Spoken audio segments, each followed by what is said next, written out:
안녕하세요. 팜팜이올시다. 이번에는 우리나라 경제, 성장 어떻게 가고 있는가에 대해서 살펴보는 시간을 가져보도록 하겠습니다. 그런데 성장이랑 가장 중요한 게 물가죠. 성장이랑 물가. 아마 대부분의 국가들의 중앙은행이 이 둘을 목표로 하고 있을 거예요. 그래서 먼저 인플레이션에 대해서 짚고 넘어갑시다. 인플레이션은 아시겠지만 이제 대부분 다 해소됐어요. 그래서 최초로 그 유명한 인플레이션은 트랜지토리 할 것이다 라고 말했던 게 2021년 3월인데 완전 뻥이었죠. 그 뒤로 이제 3년 하고 한 반년 정도 지나니까 그제서 인플레가 좀 잦아드는 것 같아요. 그래서 그 말을 했을 당시가 2.6%여서 이제 막 올라왔는데 그 다음 달, 그 다다음 달 이렇게 가면 갈수록 이렇게 엄청 늘어남에 따라서 2021년 말쯤 돼서는 이제 트랜지토리라는 수사를 취소하고 본격적으로 때려잡아야겠다라는 생각과 함께 금리를 2022년 3월부터 엄청나게 올리다가 이제는 슬슬 금리를 드디어 첫 번째로 내렸죠. 지금은 금리가 2.6%보다 더 낮아요. 그래서 최초로 트랜지토리라는 말을 했던 때보다 낮아졌으니까 이제 어느 정도 인플레는 잡혔다라고 말해도 크게 무리는 아니겠죠. 사실 근데 이거는 사실 정확히 말하면 미국 CPI 헤드라인 CPI를 갖고 왔는데 연준이 보는 수치는 코어 PC죠. 그래서 약간 다르지만 뭐 이제 뭐 물가의 서로 차이점에 대해서 보는 게 아니니까 간단히 넘어갈게요. 한국도 비슷하죠. 한국은 물가가 굉장히 잡혔어요. 그래서 2%가 목표치인데 1.6%로 더 낮게 나왔죠, 심지어. 그래서 장바구니 물가는 조금 다를 수 있겠지만 어쨌든 중앙은행이 보는 주요 지표로 따지자면 인플레이션은 이제 좀 잡혔다고 봐도 될 것 같아요. 전월비 0.1%밖에 안 올랐어요. 잠깐 딴소리인데 인플레이션 목표치는 2% 많이 하는데 왜 2%로 잡을까에 대해 보면요. 사실 2%라는 숫자 자체는 당연히 자의적입니다. 이거는 처음으로 1980년대 뉴질랜드가 당시 인플레이션이 엄청 높을 때 2% 목표라는 거를 그 물가 상승률 목표제라는 걸 최초로 도입을 최초인지는 모르겠지만 도입을 했고 아무튼 중요한 거는 이때를 기점으로 여러 중앙은행에 전파되기 시작했죠. 그리고 미국은 되게 늦게 채택되는데 2012년이라고 해요. 2%라는 숫자는 자의적이지만 이게 0에서 2% 사이 되게 낮은 구간으로 목표를 잡으면 그게 좀 잘못했다가는 바로 디플레이션의 늪에 빠질 수가 있잖아요. 왜냐면 물가가 변동하기 때문이죠. 근데 인플레이션보다 디플레이션이 더 무서운 것이기 때문에 디플레이션 악순환은 잘 아실 거라 믿고 넘어갈게요. 그래서 디플레이션을 막기 위해서 어느 정도 0%보다 좀 높은 수준에서 물가 목표치를 만들었다는 거죠. 그냥 이것도 봅시다. 디플레이션이 일어나면 물건 가격이 하락하겠죠? 그러면 사람들은 어차피 시간 지나면 물건 가격이 더 싸진다는 생각을 갖고 소비를 줄일 거예요. 그러면 소비 위축이 되니까 당연히 기업 이익이 감소되고요.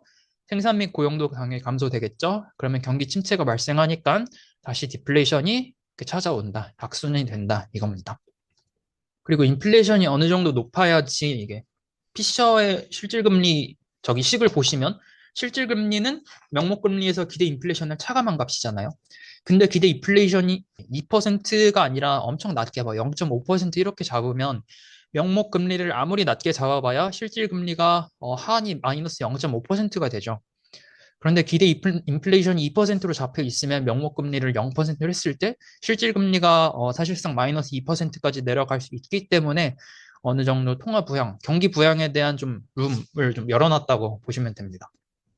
그리고 다른 원인도 있는데 그 이유는 인플레이션이 구조적으로 실제보다 높게 측정되는 경향이 있습니다. 이거는 당연해요.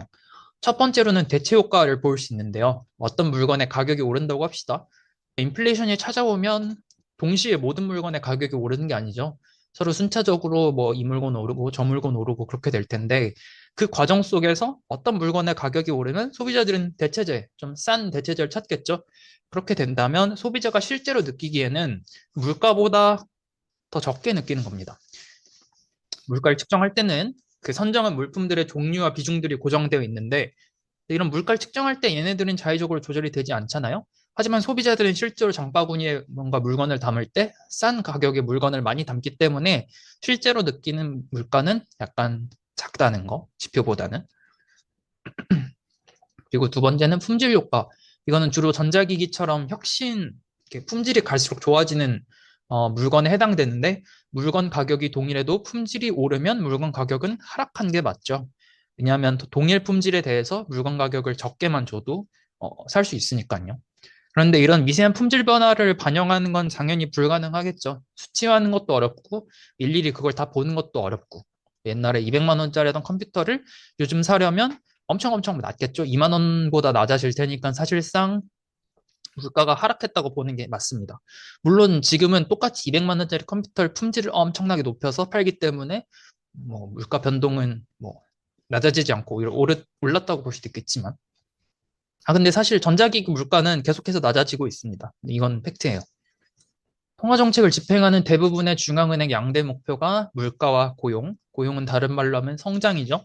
그래서 연준도 매일 말하는 맥시멈 인플로이먼트와 프라이스 스테이빌리티 두 개가 있죠. 그리고 금융안정은 있는데 제0의 목표입니다. 사실상 당연한 것, 이 둘의 선행하는 것. 우리나라는 이를 명시적으로 표현했죠. 물가와 고용은 반대 방향으로 움직입니다. 왜냐하면 경기가 좋아지면 고용이 늘어나는데 당연히 물가도 덩달아 오를 거고요. 그러면 고용은 좋지만 물가는 오르니까 안 좋은 거예요. 그리고 경기가 나빠지면 물가는 내려가서 좋은데 뭐 디플레까지 빠지면 안 좋겠지만요. 고용도 빠지기 때문에 좋지 않다. 그런 겁니다. 그래서 이 둘을 동시에 잡는 거는 굉장히 굉장히 어려워요. 그래서 그런 골든 패스를 가기 위해서 좁디 좁은 길을 가기 위해서 라가르드 누님이나 파월 형님이나 열심히 노력을 하시죠. 좁은 길 사이를 요리조리 가야 되는데 그래서 이제 중앙은행 금융회의 딱 끝나고 나서 기자 컨퍼런스 할 때 이렇게 조금 짓궂은 질문이나 직접적으로 물어본 질문은 대부분 답을 안 합니다. 그냥 뭐 어떨 것 같습니까? 라고 말을 하면 나는 잘 모르겠고 모든 거는 데이터 디펜던트 데이터 보고 판단하니까 그런 이상한 질문 하지 마세요. 그리고 바로 이제 철벽 치는 걸 볼 수가 있어요. 정부가 펼치는 재정 정책은 파급 효과가 빠르게 나타나고 선별적으로 할 수 있는 반면에 중앙은행이 펼치는 통화 정책은 시차도 발생하고 광범위하죠. 뭐 누구에게만 이자를 선별적으로 제공할 수 없으니까요. 이자를 선별적으로 이제 책정하는 건 이제 개별 은행들이 하는 거지 이제 중앙은행이 하는 건 아니니까요. 그래서 중앙은행이 되게 힘들어요. 음. 그래서 저번 달에 있었던 FOMC 의사록은 FOMC 회의 자체가 끝나고 2주인가 3주 뒤에 나오거든요. 거기에 보면 어떤 말이 실렸냐면 최근 몇 달간 노동시장 여건이 더욱 완화되었으며 최근 몇 년 과열되었던 노동시장이 이제는 팬데믹 직전보다 덜 타이트. 타이트는 이게 한국말로 어떻게 번역할지 좀 모르겠어서 그런지 몰라도 우리나라 한국은행의 보고서에도 보면 타이트 그대로 이제 직역해서 나오거든요. 그러니까 예전에는 직업을 비어있는 일자리보다 비어있는 일자리가 직업을 구하려는 사람에 비해 훨씬 많아서 노동자들이 훨씬 우위에 있었다면 이제는 그게 좀 완화되었다는 거죠. 그러니까 임금이 높아지려는 상승 압력이 조금 해소되었다. 그렇게 볼 수 있고 여기 직접적으로 나옵니다. 인플레이션 전망에 상방 리스크는 감소됐고 고용의 하방 리스크는 증가되었습니다.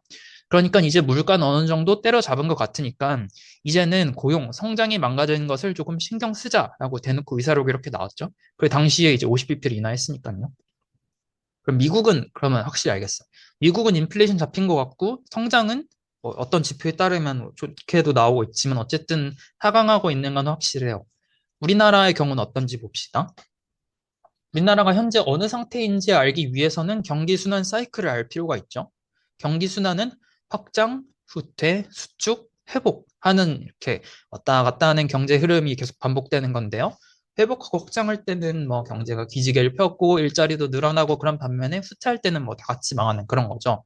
그래서 확장 국면은 보통 수축 국면보다 한 2배 정도 길어요. 평균 31개월이라고 하고요. 수축 국면은 18개월 정도라고 합니다. 이렇게 되는 거죠. 지금이 어떤 시기인지 맞추는 건 당연히 불가능합니다. 왜냐하면 이게 어렵기도 어렵지만 애초에 지금은 불황입니다 라고 책정을 하는 게 통계청이나 뭐 미국 같은 경우는 NBER이었나? 그런 데서 나중에 보고 나서 판단을 하는 거기 때문에 그때는 불황이었던 게 맞습니다 라고 하는 거기 때문에 당연히 당시에는 불황인지 아닌지 알 수가 없어요. 그래도 뭐 대략적으로 가늠할 수 있는 지표가 있죠. 그게 이제 경기 순환 시계라는 건데 뭐 경기 동행지수, 뭐 선행지수, 경기 후행지수 같은 거를 보면서 대충 어느 위치에 있구나라는 거를 수치를 통해서 파악할 수도 있어요. 그렇습니다. 그리고 또 잠깐 딴소리인데 유익하기 때문에 또 잠깐 볼게요. 경기에 변동이 있는 게 사실 당연하다고 생각하면 당연하다고 생각하시네요. 근데 이게 사실 생각해보면 어차피 경기는 이렇게 뭐 핵전쟁으로 망하지 않는 이상 장기적으로 꾸준히 성장하잖아요. 그러면 그냥 천천히 이게 조금씩 조금씩 오르면 모두에게 좋은데 왜 그렇게 굳이 붐앤 버스트를 만들어서 그 중간에 사람들이 힘들게 할까요? 다들 아는데. 그 이유는 바로 자본주의 사회이기 때문입니다. 자본주의 사회라서 가능한 게 뭐냐면 신용. 그러니까 빚을 낼 수가 있죠. 빚을 낼 수 있기 때문에 자기가 가지고 있는 돈보다 더 많은 걸 소비할 수 있고 그렇게 된다면 엄청 많이 오르겠죠. 이걸 살펴보면 빚을 낸 덕분에 현재 내가 가진 돈보다 더 많은 금액을 사용할 수 있어요. 그러면 내가 빚을 내서 돈을 썼으면 그 돈은 상대방에게 가겠죠. 그러면 상대방 입장에서는 소득이 늘어난 겁니다.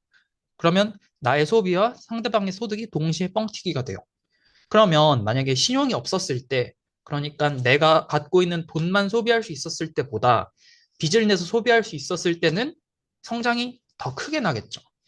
잠재 성장률보다 일시적으로 더 높게 올라가요. 당연해요. 그런데 빚을 계속 내면서 소비할 수는 없겠죠. 언젠간 갚아야 되니까요. 그러면 빚을 갚는 순간이 되면 어떻게 되냐면 내가 갖고 있는 돈보다 더 적은 금액을 소비하게 됩니다. 왜냐하면 내 소득의 일정 부분은 빚을 갚는 데 사용해야 되니까요. 그러면 아까랑 정확히 반대로 나는 돈을 더 적게 소비하고 그러면 상대방의 소득도 원래 그런 이상치보다 더 줄어들겠죠. 그럼 더 낮아지는 거예요.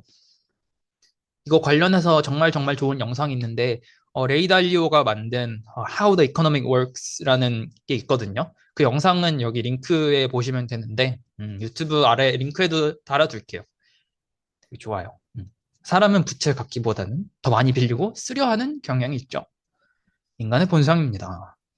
부채는 소득보다 당연히 더 빠르게 증가하고 하락할 때도 더 빠르게 하락해요. 그래서 그게 곧 장기부채 사이클을 만들고 장기부채 사이클 안에는 작은 작은 이제 단기부채 사이클이 있다는 것.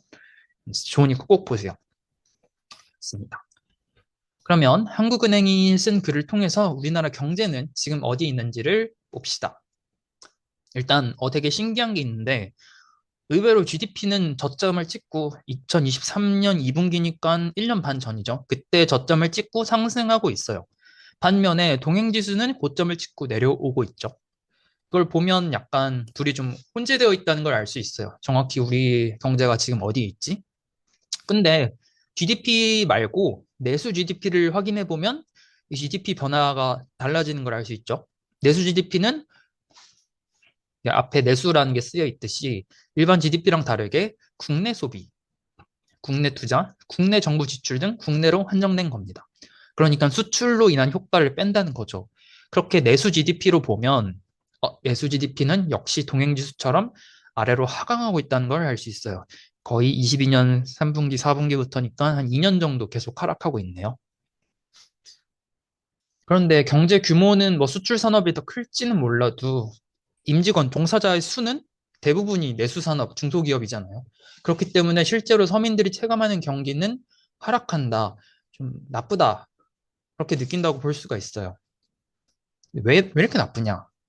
GDP는 구성한 요소가 4개가 있죠. 소비, 투자, 정부 지출, 순수출. 그런데 내수 GDP이기 때문에 이제 수출은 좀 빼고 생각하고요. 첫 번째 소비를 본다면 소비는 당연히 어느 나라든 GDP에서 가장 큰 비중을 차지해요. 그런데 GDP를 보면 이 중에 소비는 나쁘지 않아요. 오히려 플러스입니다. 보세요. 플러스죠. 여기 보면 22년 그러니까 코로나 빵 끝나고 재난지원금 받고 그때 이후로는 쭉 계속 증가하는 걸 알 수 있어요. 그러면 대체 뭐가 낫냐? 두 번째 요소, 바로 투자가 낫습니다. 왜냐하면 GDP 구성 요소 중에서 투자는 변동폭이 가장 큽니다. 매우 당연하죠. 기업들이 야성적 충동을 가지고 미래를 예견하면서 약간 샤워실에 바보들 와, 뜰 것 같다. 그럼 투자 엄청 막 하고 투자 줄일 땐 확 줄여버리고 그러니까요. 투자를 보시면 음, 민간 소비는 계속 플러스인데 건설 투자, 설비 투자, 재고 증감 같은 것들을 보면 다 마이너스 쪽에 있죠. 그래서 여기서 가장 큰 비중을 차지하는 게 재고 증감인데 재고가 줄어든다는 거는 사실 어떻게 보면 기업이 판매를 많이 하기 때문에 재고가 줄어든다라고도 할 수 있지만 현재 상황으로 미뤄 봤을 땐 그건 아닌 것 같고요. 기업이 미래에 판매가 잘 안 될 것 같으니까 지금 당장 생산을 줄인다. 그래서 재고에서 빠져나가는 게 많은 게 아니라 재고로 들어오는 양이 점점 줄어들기 때문에 재고 투자가 줄어든다. 그래서 GDP 역시도 줄어든다라고 보는 게 훨씬 적절할 것 같아요. 음.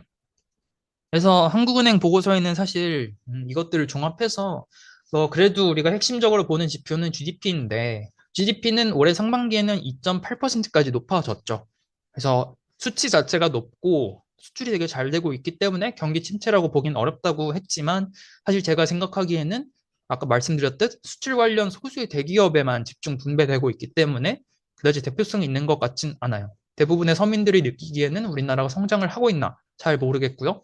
물가도 1.6%로 잡히고 있다고 하지만 신선 물가라든가 장바구니 물가는 높은 편이기 때문에 서민들이 체감하기는 힘들 것 같아요. 확실히 근데 명목 GDP 그냥 그 수치 자체로만 보면 나쁘진 않습니다. 2.6%면 훌륭하죠. 그런데 이 추세는 당연히 뒤바뀌겠죠. 결론적으로 민간 소비가 늘어나는 게 좋은데 민간 소비가 늘면 우리나라 국내 중소기업도 이제 돈을 많이 벌 수 있으니까요. 앞으로 물가 상승률이 내려가고 금리도 꾸준히 우리나라도 금리를 내리기 시작했죠. 물가랑 금리가 내려가면 그때서부터 이제 이렇게 서민들의 호주머니가 빵빵해지기 시작합니다. 임금이 실질적으로 높아지고 경기가 활성화가 될 거예요. 그러면 그제서야 민간 소비가 상승할 것이기 때문에 여기 보시면 가계 실질 노동소득도 이제 막 저번 2분기에 플러스로 들어오는 걸 알 수 있죠. 가계 실질 노동소득이 플러스니까 이제 이들이 민간 소비도 많이 하겠다. 그렇게 되면 이제 그제서야 그 수출 대기업만 누렸던 그런 혜택을 민간인들도 느낄 수 있게 되는 거죠. 그러니까 과거에는 수출 혼자 GDP를 캐리했지만 앞으로는 내수 역시 회복할 것이고 개인적으로는 오히려 이제 앞으로는 수출이 더 줄어들지 않을까라는 생각이 드네요. 요즘 반도체 경기 뭐 어쩌고저쩌고 해서. 그래서 물가는 성공적으로 잡았으니까 이제는 양대 목표 중 이제 다른 경제 성장까지도 잡을 수 있길 바라며 글을 마치겠습니다. 감사합니다.